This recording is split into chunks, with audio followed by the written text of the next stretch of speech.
नमस्ते। आज हामी अलिकति फरक विषयमा कुरा गर्दैछौँ, मनाङको बारेमा। नमस्ते। हो, आचार्य नवाङ सम्तेनले लेख्नुभएको मैले देखेको र सुनेको मनाङ भन्ने पुस्तकमा आधारित रहेर। त्यही पुस्तक। यसले मनाङका मान्छेहरू, उनीहरूको पृष्ठभूमि, संस्कृति अनि केही खास ठाउँहरूबारे लेखकको आफ्नै अनुभव समेटेको छ नि। हो, एकदमै व्यक्तिगत र रोचक जानकारी छ यसमा। हाम्रो आजको उद्देश्य चाहिँ यही स्रोतलाई आधार मानेर मनाङको पहिचानका मुख्य पाटाहरू केलाउने हो। राम्रो सोच। सुरु गरौँ त। ल है त। अब मनाङ भन्ने बित्तिकै अन्नपूर्ण सर्किटमा पर्ने ठाउँ होइन? हो, अनि प्राकृतिक सुन्दरता र अनौठो संस्कृतिको लागि एकदमै प्रख्यात। लेखकले सुरुमै त्यहाँका बासिन्दा मनाङ्गे वा न्यास्याङ्पा भन्छन् क्यारे? न्यास्याङ्पा। हो, उनीहरूको उत्पत्तिको बारेमा अलिकति प्रश्न उठाएका छन्। मतलब उनीहरू यहीँका आदिवासी हुन् कि पछि तिब्बततिरबाट आएको हुन् भनेर। यो प्रश्न निकै महत्त्वपूर्ण छ, किनभने उनीहरूको भाषा, धर्म, रीतिरिवाज हेर्दाखेरि तिब्बती संस्कृतिसँग गहिरो समानता देखिन्छ। हो त नि। यसले उनीहरूको जडान त्यतातिर हुन सक्छ भन्ने सङ्केत गर्छ। अवश्य। अनि एउटा रमाइलो कुरा के छ भने पुस्तकमा भने अनुसार मनाङका पुराना पुस्ताले गाउने गीतहरू ती त तिब्बती भाषामै छन् रे। साँच्चै। हो, तर अचन्न के भने अहिले गाउनेहरूलाई चाहिँ त्यसको अर्थ नै थाहा नहुन सक्छ रे। त्यो त अलि अनौठो भयो। भाषा जीवित तर अर्थ हराएको जस्तो। त्यही त हो, र यो भाषिक र सांस्कृतिक समानताले उनीहरूको त्यो सम्भावित तिब्बती जडानलाई झनै बलियो बनाउँछ। अझ लेखकले मनाङ र न्यास्याङ शब्दहरूको अर्थ पनि खोतल्न खोज्नु भएको छ। के रहेछ त?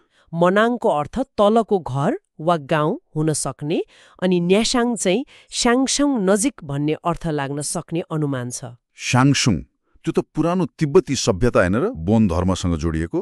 हो, ठ्याक्कै।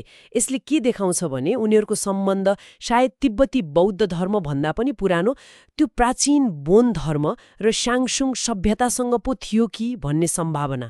ओहो, यो त झन गहिरो कुरा भयो। अनि त्यसमाथि गुरुङ जातिसँगको उनीहरूको सम्बन्धको कुरा पनि पुस्तकमा छ। यसले त पहिचान झनै कस्तो भनौँ पत्रै पत्र भएको देखाउँछ। हो नि। अब त्यहाँका गुम्बाहरूतिर लागौँ न त। मनाङमा त धेरै गुम्बा छन् है।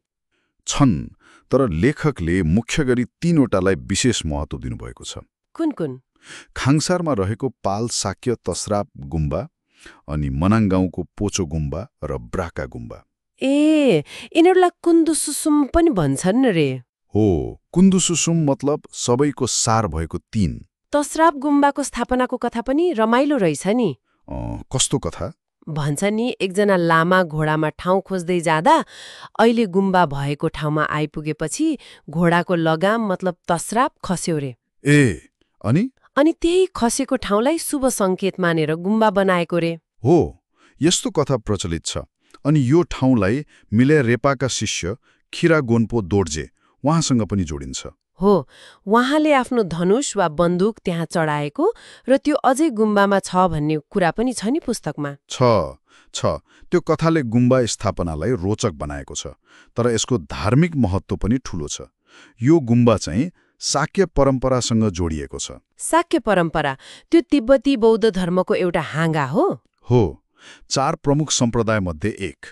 तर यहाँ एउटा अलिकति खट्किने कुरा के छ भने यसको लिखित इतिहास भएको एउटा ढुङ्गाको शिलालेख थियो रे पहिले, तर त्यो अहिले हराएको छ। हो र?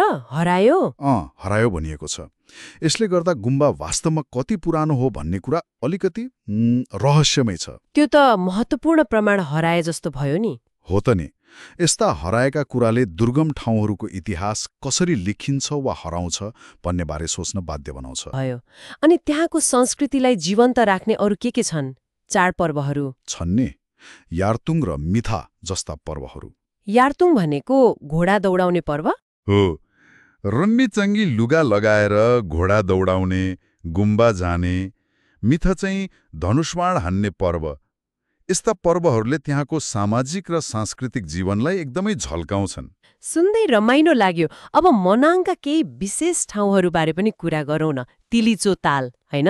हो, तिलिचो विश्वकै सबभन्दा उच्च स्थानमा रहेको ताल भनिन्छ। हो, सुनेको।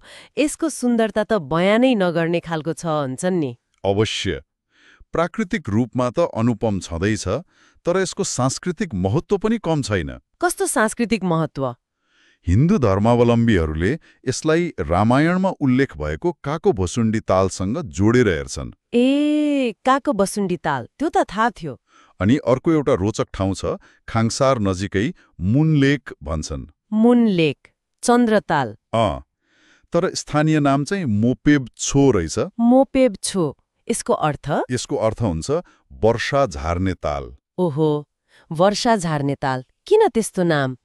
त्यहाँ एउटा गहिरो जनविश्वास छ रे। पुस्तक अनुसार यदि खडेरी पर्यो भने त्यो तालमा गएर पूजा गर्यो भने पानी पर्छ भन्ने मान्यता। साँच्चै, कस्तो अचम्म हो।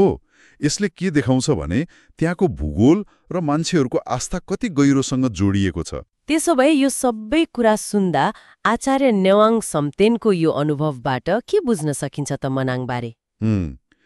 मेरो विचारमा मनाङ भनेको एउटा यस्तो ठाउँ रहेछ जहाँ विभिन्न पहिचानहरू मिसिएका छन्। एउटा गहिरो बौद्ध परम्परा छ हैन?